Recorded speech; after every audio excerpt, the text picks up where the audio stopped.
नमस्कार, जय हिंद। आज हम लोग जानेंगे टॉप 5 मिड कैप फंड, जो है कि अपने आप में एक टॉप का फंड है। और 5 मिड कैप फंड जो मैं बताऊंगा, ये फंड 15 से 20 साल में ये आपको 15 से 17% के बीच में रिटर्न जनरेट करके दिया है। और ये फंड जो है कि अपने आप में टॉप के फंड हैं। बहुत सारे लोग इन्वेस्टमेंट करना चाहते हैं, लेकिन वो स्मॉल कैप में इन्वेस्टमेंट नहीं करना चाहते, क्योंकि उसमें ज्यादा गिरावट होती है। जब मार्केट गिरता है तो ज्यादा गिरावट होती है, मार्केट उठता है तो ज्यादा बढ़ता भी तो है, ये भी बात होती है। तो आज मिड कैप फंड के टॉप 5 मिड कैप फंड आज हम बताएंगे। और ये अपने आप में 15 से 20 साल में 17% 16% का रिटर्न ये दिए हैं, सब 15 से 20 साल में। और फंड में एवीएम देखेंगे तो ये सब टॉप के एवीएम वाले फंड हैं। और मेरा ये वीडियो आप लोगों को एजुकेशन पर्पज से ये वीडियो है।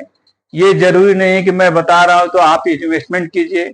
आप अपने सलाहकार से पूछ के समझ के तभी आप इन्वेस्टमेंट कीजिए। ये वीडियो आपको एजुकेशन पर्पज से मात्र वीडियो है। तो देखिए, mid cap fund, best mid cap fund Nippon India growth fund. Fund में एवीएम है 34,690 करोड़ रुपया एवीएम है। अगर कोई भाई सोच रहा है कि हम इन्वेस्टमेंट करें, कहाँ करें, कैसे करें, नहीं नॉलेज है, नहीं जानकारी है, तो ये वीडियो जरूर वो देखें। तो Nippon India growth fund AUM है 34,690 करोड़ रुपया।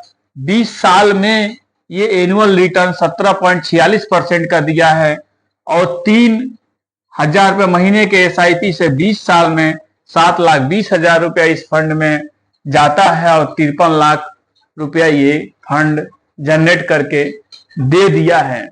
पास्ट वैल्यू दिया है, फ्यूचर वैल्यू क्या होगा कोई नहीं जानता है। मार्केट क्या होगा, आगे गिरावट होगी, ऊपर जाएगा, कोई भरोसा नहीं होता है। SBI magnum mid cap, SBI bank का नाम सुने ही होंगे, उसी में का एक फंड है एसबीआई मैग्नम मिड कैप।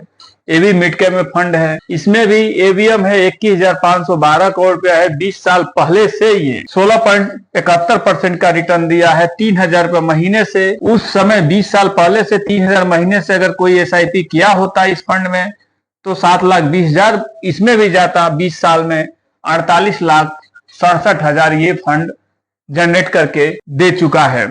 आगे क्या देगा कोई गारंटी नहीं है। ये जो एक्चुअल है 16.71 वही मैं बता रहा हूं। सुंदरम मिड कैप एवीएम है 11,690 करोड़ रुपया, अच्छा खासा एवीएम है। और 20 साल में 17.43% का रिटर्न दिया है सुंदरम मिड कैप। 3,000 रुपये महीने के एसआईपी से 7,20,000 जाता है। 53 लाख ये भी फंड बना के दे चुका है। ये एचएसबीसी मिड कैप 20 साल में 17.17% का रिटर्न ये जनरेट करके दिया है। और 3,000 रुपये महीने के एसआईपी से 20 साल में 7,20,000 इसमें भी जाता है। 51 लाख ये भी फंड बना के जनरेट करके दे चुका है। आगे क्या देगा कोई नहीं जानता है। आईसीआईसीआई पोटेशियम मिड कैप, ये भी फंड आईसीआईसीआई बैंक जानते ही होंगे। ये भी 20 साल में 16.21% का रिटर्न दे। ये टॉप का 5 म्यूचुअल फंड है मिड कैप में। 3,000 रुपये महीने से 7,20,000 इसमें भी अगर जाता है।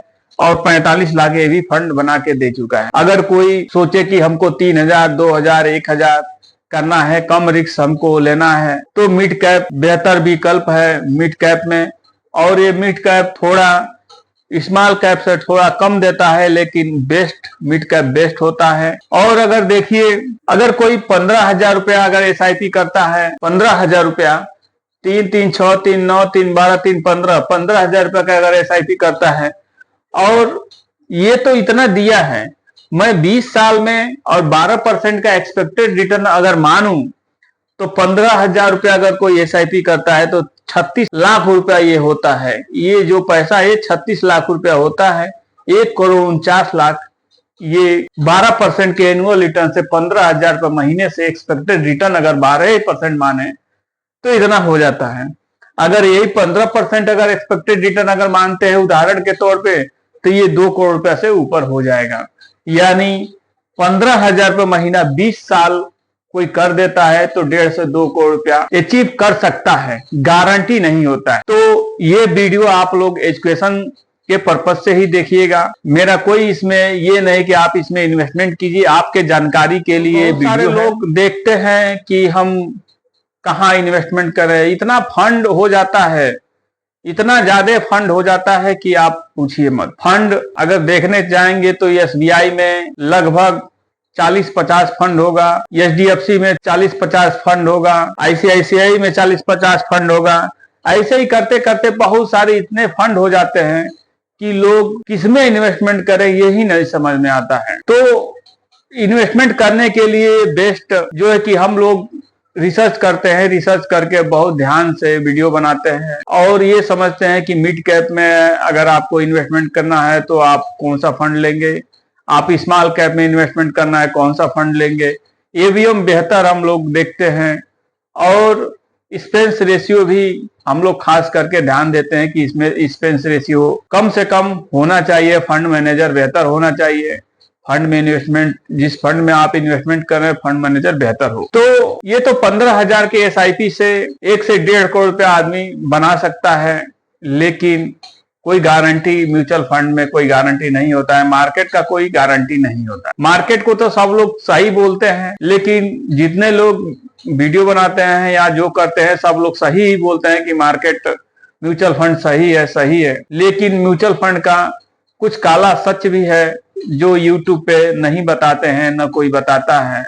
और बहुत सारे यूट्यूब वाले वही होंगे जो एमपी रजिस्टर्ड होंगे, जो अपने माध्यम से आपको इन्वेस्टमेंट करने के लिए बताएंगे, लेकिन वो भी डायरेक्ट नहीं बताएंगे, वो अपना ऐप बताएंगे कि आप इसमें इन्वेस्टमेंट कीजिए, आप ऐसे कीजिए, आप वैसे कीजिए, आपको सजेस्ट तो करेंगे, लेकिन उसके बदले आपको सेंस थोड़ा अधिक 1% आपको देना पड़ता, लेकिन वही चीज नहीं बताएंगे। डायरेक्ट बहुत सारे लोग डायरेक्ट और रेगुलर के बारे में नहीं बताएंगे, वही डायरेक्ट रेगुलर के बारे में बताएंगे जो एमपी रजिस्टर नहीं है, जो किसी म्यूचुअल फंड से आपको उनसे कुछ फायदा नहीं है, बेनिफिट नहीं है, वही लोग बताएंगे। लेकिन जो सेबी रजिस्टर्ड होते हैं, जो एमपी रजिस्टर्ड होते हैं, जो म्यूचुअल फंड एडवाइजर होते हैं, वो आपको डायरेक्ट में लेने से मना करेंगे। लेकिन जो जानकार होता है वो डायरेक्ट ले ही लेता है, किसी माध्यम से हो, ऐप के माध्यम से हो या म्यूचुअल फंड ऑफिस के माध्यम से हो, जिस माध्यम से हो, डायरेक्ट जो जानकार आदमी, पढ़ा लिखा जानकार आदमी होता है वो ले ही लेता। जो थोड़ा कम जानकार होते हैं लोग, वो बैंक से जाके इन्वेस्टमेंट करते हैं, वो भी रेगुलर में आ जाता है, या किसी अड़ोसी पड़ोसी म्यूचुअल फंड एडवाइजर हो उससे वो लोग इन्वेस्टमेंट करा लेते हैं। तो बहुत सारे तमाम तरीके हैं, बहुत 5-6 तरीके हैं इन्वेस्टमेंट करने के लिए। ये सब तरीका से बहुत सारे तरीके हैं इन्वेस्टमेंट करने के लिए। तो अगर ये देखिए, ये टॉप के 5 मिड कैप फंड हैं। अगर आप फंड में से अगर आप लेना चाह रहे हैं तो अपने सोच समझ के ही आप इन्वेस्टमेंट कीजिए, अपने सलाहकार से जरूर पूछिए। मेरा कोई रिक्वायरमेंट नहीं है, मैं एजुकेशन पर्पज से ये वीडियो आप लोगों को बताया हूँ, दिखाया हूँ। आप लोगों को अपने हिसाब से इन्वेस्टमेंट करना है। तो अगर मेरा वीडियो आप लोगों को अगर अच्छा लगे, ये जानकारी सही लगे, तो आप जरूर सब्सक्राइब कीजिए, लाइक कीजिए और कमेंट कीजिए। मिलते हैं एक अगले नए वीडियो में। जय हिंद, जय भारत।